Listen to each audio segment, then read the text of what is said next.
Hi, Dan. How you doing? I'm very well. We've got stuff to talk about. I went to the press launch of the new Didrichsen Museum exhibition, which is Willaim Morris. How much do you know about Willaim Morris? Poet and printmaker, but I'm not sure which I knew more. Was it the poetry or the prints? Probably the prints, I'm going to say. Well, that's probably more your field, whereas in the UK, certainly, I learnt about Willaim Morris at school because I had a very good English teacher who would make us go away and read the poetry of the great poets. Nice. So until this exhibition popped up, I had no idea he was into art and prints and these kind of things. So I went along to Didrichsen to see the opening of the exhibition. There was a fascinating lady over from the UK who runs the Willaim Morris Museum in London, or not London, as we discuss. Let's let the people listen to the chat I had with her, and then we'll fill in the blanks afterwards. I'm chatting with Rowan Bain, Chief Curator of the Willaim Morris Gallery in London. It wasn't in London, but it is now, because it's Walthamstow, isn't it? It was Essex. Yes. When I was a kid, it was Essex. Yeah. So welcome to Finland. Thank you. Willaim Morris was quite the man, better known for his poetry during his lifetime, as you were discussing earlier. What do you think it is about Willaim Morris that is so significant? I think for me it's the combination of his ideals and his grappling with issues within his lifetime, things like the threat of industrialisation and what it meant for people, particularly working people. But then how can we have beautiful things in our lives, and how can we live with beauty and art that have been made by people that haven't been exploited? And it's this combination, I think, that made him a kind of interesting person. That's something that we still want to get to grips with today. So why do you think it's so important to keep the artistic works of Willaim Morris in the public eye? I think first and foremost very beautiful, and they deserve to be seen and looked at and appreciated. And I think he's one of the best kind of pattern designers of the modern era. His patterns, they're not just been seen in the home, they're also now seen beyond that. They've kind of left the curtains and the furniture and the sofa, and they've leapt onto notebooks and umbrellas and fashion, and people adapt them, and they look different in different eras and different times. But he's made the world a more beautiful place, and that's what he wanted to do. When I arrived, I instantly saw some of the flower patterns and thought, I know this, but I didn't know it was him. So I think there's probably a lot of that goes on in places as well, that people may buy things and then find out it's Willaim Morris. Absolutely. I had a meeting with someone recently, an artist who was from Iran. We had this whole meeting, and she talked about how she didn't really know very much about him, and etc., etc. And then when we finished the meeting, she closed her notebook, and I realised her notebook had Strawberry Thief pattern on it. Brilliant. I was like, your notebook's by Willaim Morris. Fantastic. There's 4 main themes explored in this exhibition: the idealisation of the Middle Ages, the home as a total work of art, the community of artists and craftspeople, and social influence. So why these particular pictures, and why Finland? I think Scandinavia is an interesting place to see Morris's work and bring it to. I think it works very well. It's in harmony. I think here it's kind of, I think somewhere like a house like Didrichsen is very interesting because the whole house is a work of art. It's been an architect-led house. And strangely, Morris's work, although it's 100 years apart, works very well in this setting because you have this visible view of nature, and it's not competing with nature, it's at one in harmony with nature. So Morris's work sits very well in this environment. And within Morris's lifetime, his designs were modern, and I think there's an appreciation in Scandinavia for modern, clean, classic design that speaks here. Yeah. And how about the space itself? Because it's an interesting space, especially when you go out, when you come in the main door and turn left, you've got the sort of sitting room area, which you've added some chairs and some of the furniture you had. How did you cope with the space when you first walked in here and saw what you were going to have to work with? I think it's a brilliant space because actually when you often, if we take Morris's work, we've taken our collection to different parts of the world. But often you see it in a very large gallery setting. You can imagine a big white cube space. Actually, his work is domestic in size. his chairs, his fabrics are designed to be seen in a house. And this gallery is such a lovely space because it is domestic. It's, not got hugely high ceilings, but it feels open and light. And that's how his work really fits and is seen best. Yeah, this is one of my favourite galleries in Helsinki, and I love the fact there's British artists outside as well, which you must have noticed when you came in as well. Yes. One thing I saw while looking around the exhibition is that he really surrounded himself with other artists and inspirational people. How much do you think that influenced his work?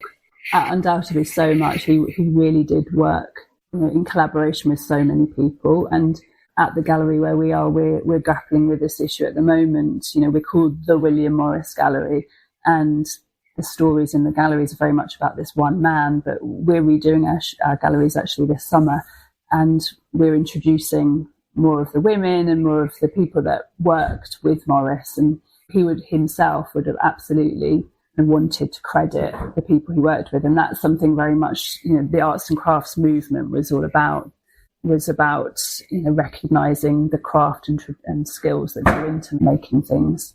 So he relied on all the artists that worked with him, his friends like Edward Burne-Jones and Rossetti and the pre-Raphaelite movement. He enjoyed spending time with friends and discussing ideas and art, and absolutely crucial to his way of thinking. Yeah, and the one thing I picked out as well, even when I was reading beforehand, was he even picked the person he wanted to design his house with as well. So it was really down to, from everyday life right through to what he was putting on the shelves in his store and everything. Yeah, absolutely. And, his home life was a place of creativity. His wife embroidered, his daughters embroidered and designed. So, that's how they spent their time, reading, writing poetry, making art. So the idea of the home as a total work of art is absolutely central to Morris's idea of what makes an enjoyable place to live. And actually his second house was in Epping, just across from where I was born. Oh, really? I was born in Epping Forest Hospital, so it was very, very close. Yeah, he would ride around he had a miniature suit of armour and he had a pony. He would ride around the forest dressed as a medieval knight. He's quite a strange child, I think. I don't think you'd be able to do as much as he did if you didn't have an element of strange in there somewhere. Yeah. Do you have a personal favourite piece in this exhibition? I love the embroidery. When you first come in, there's a canvas embroidery, and it's full with flowers and these beautiful artichoke plants. But actually, when you look at it, the detail and the colours of all the flowers is just gorgeous. And I love it. I love seeing it in different settings, because here I've seen it in a beautiful light, and you really see the beautiful wool embroidery in it, and that's my favourite piece. And you get a sense of texture in the textiles as well, and it's a different dimension. Finally, why should people come and view the exhibition while it's on? I think if you come here, you'll get an amazing overview of Morris's achievements in his life. There's furniture, embroidery, textiles, design. It's an amazing deep dive into Morris's ideas, and also in this beautiful setting, you'll see it at its best. And also it showcases not only him, but all the people he surrounded himself with as well. Absolutely, yes. And in a beautiful modernist setting. That's a little bit more about the exhibition and what to expect from it. What was the highlight for you when you were walking through the exhibition? I found that Willaim Morris was the original David Bowie. He surrounded himself with the people he needed to progress with the things he wanted to do. Okay, yeah. And I found it fascinating that there's only about a third of the exhibition is actually Willaim Morris. The rest of it is the people he was around at the time. Okay, nice. Because they all had such a strong connection and strong working bond. Okay. So it was quite interesting. Like the fact he wanted to build a house in a certain style, so he got in touch with somebody he knew could do that, and he helped design it. Whenever he wanted to try something new or do something in a certain way, he found that person. And his contact network seemed phenomenal. Okay. A 19th century Bowie. Yeah. I love Didrichsen anyway as a museum. It's a great place to go. It's right in the middle of nature. It's not in the centre with all the other museums. It's tucked away a little bit. Quite close to somewhere we're going to be visiting soon. Yes, we're off to Mailarti. Yes. Yes, very exciting. But yeah, definitely worth a visit. Didrichsen's nice anyway. If it's a nice day, you can sit out in the gardens there. There's lots of great artwork in the gardens as well as inside the museum. And in summer, there is a ferry connection. You can catch a ferry from the city centre and it takes you sort of through the mini archipelago and stops there. Does it? I didn't know that. We have so much stuff to do this summer, but if we find time, we should maybe do a ferry ride to Didrichsen. I agree. Overall, I think it's well worth a visit. I got some great pictures which I'll stick up on our socials. And, well, I think the interview pretty much said everything about who he was and what you're going to see when you go there. Yep. So, take a trip there during the summer. The exhibition opened on the 29th of May and it runs until the 30th of August. So this one's going right through the summer. And the staff there are fantastic, very friendly and welcoming. And, as I say, grab a coffee, go and sit in the gardens and enjoy the surroundings as well as the actual museum. And use your museum card. Which I have just renewed on a monthly basis. It means it's only $7.49 a month, which means if you go to one museum each month, you've covered the cost of your museum card. So, I mean, that's the same when you get the yearly one as well. It's wallet friendly. So, we've also been off to Cluvie and done an episode since we last recorded as well. Yep. I'm looking forward to that one. It was a good episode. We did a lot and yet we saw so little. Actually, yes, we did see a lot, but yeah, it's a packed episode, I think. Yes. And a packed 0.9 square kilometres. Indeed, yeah. Yeah, that one will come out next week. What else did we have? We've got end of academic year for everybody from our kindergarteners all the way through to high school. So that's happening. And I believe... will have just happened when this comes out. Will have just happened. But I believe that your family has had a little bit of a celebration. Well, yes, my wife and I went to see our youngest have his daycare party. However, 2 of the years were performing there and his wasn't. They had one of these sort of scavenger hunt things instead, which was okay, but a bit badly organised this year. So, yeah. I actually think, but he's not starting first grade, is he? No, he's got another 2 years before that. All right. You won't have the dreaded class meeting. No, but to be fair, I did have that last year because my daughter started at her new school. She went to upper school. So I have to do that quite frequently. Yeah, what else is going on? Well, we've got Helsinki Day coming up, haven't we? We do. That's on the 12th of June, isn't it? 12th of June. So we're furiously going through the schedule, which is almost finalised and working out where we're going to be and what we want to talk about. So if you see us, come up and say hello. And the next bonus episode will be almost exclusively about Helsinki Day. Yes. I think we're going to be running around a lot that day. Lot to see, lot to do, and so many live events. And, well, it's pretty much from 8 a.m. right through to 10 p.m, isn't it? It is. It's a really full-on program, and it covers the whole city. So it doesn't matter where you are in Helsinki, there's no excuse not to take part in a Helsinki Day event. Yeah, and there's lots of stuff going on in all the talos as well. So yes. Kulttuuri Talo, Musiikki Talo, I've got some stuff going on, but that's not one of the talos. Vuotalo, Malmi Talo, is it Malmi Talo? Yeah, Malmi Talo, yep. Kaiser. Yep. All of those, something in there, several events in most of them. Go and check it out because Helsinki Day is one of the few all-day, full, free, bit of everything kind of days. Something for everyone. Yeah. Anything else? Actually, I have a little tidbit. So Finland has a strong reputation for building icebreakers. And yesterday was the keel-laying coin ceremony for the latest icebreaker to be built in Helsinki. So shipbuilding has returned to Helsinki. So it's a Canadian company that own the shipyard now. I'm not quite sure who they're building it for, but they are building an icebreaker. Eventually it will float out to sea. So let's hope so, because if it doesn't float, then they've not done a great job of making it a boat. No. And hopefully there's some ice for it to break. That's the other challenge. Hopefully they don't make a Titanic. I think that's about it. There's honestly, there's so much going on. I've got a friend coming over for the weekend before this episode goes out, but after we've recorded the episode.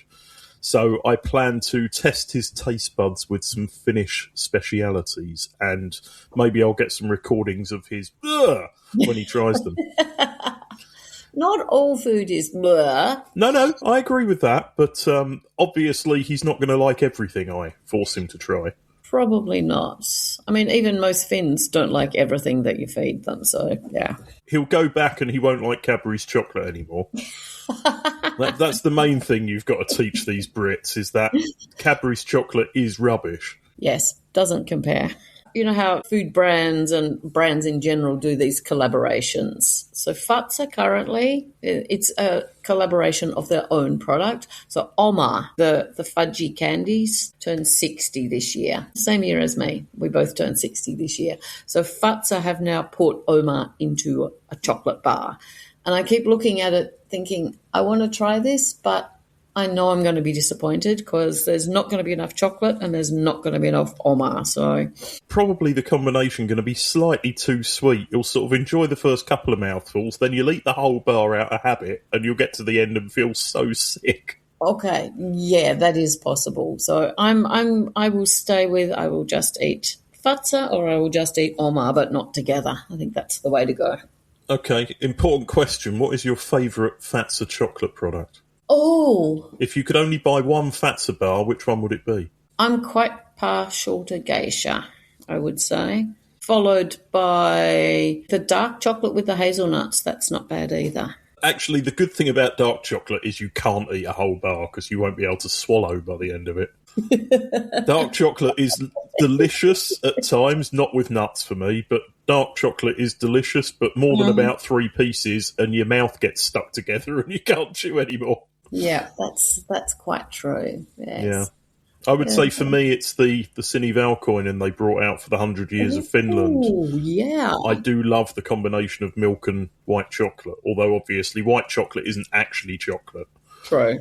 Because it's proper chocolate with Fazer, as most people will know. So it's not got that sweetness to it that foreign candy chocolate has. True. So having the white chocolate with it just takes that edge off. You can actually get that in the individual wrapped ones as well. You can only buy it as the small individual ones and a half-size bar. They have never made that in full size after the 100th year. No. Oh, okay. So it's a half-size bar for about $3.99 rather than a full-size bar for $4.99, which is a bit of a con.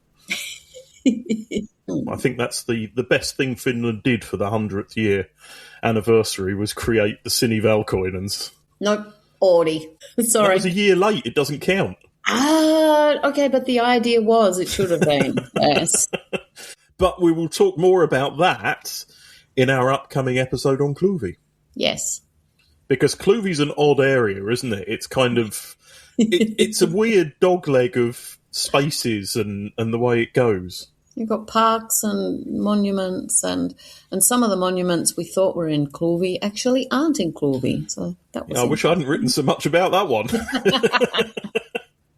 Anyway, I think that's it for this bonus episode. Do pop along to Didrichsen because it's well worth checking out for many reasons. That includes you, Heather. Yes, I think I might have to drag the family sometime in the next 3 months. There we go. Yes, well, that's how long it runs for, so that's a perfect amount of time. And maybe we'll post on our socials where we're out and about during Helsinki Day, so maybe we can bump into some people and have a chat and make it a nice big episode with people that know us and things like that as well. And interviews, yes. We do like a good interview, yes. We do. So, we'll be out and about soon. We've got the Cluvi episode coming next week, and I think that's it for now. Thanks, Heather. Thanks, Dan.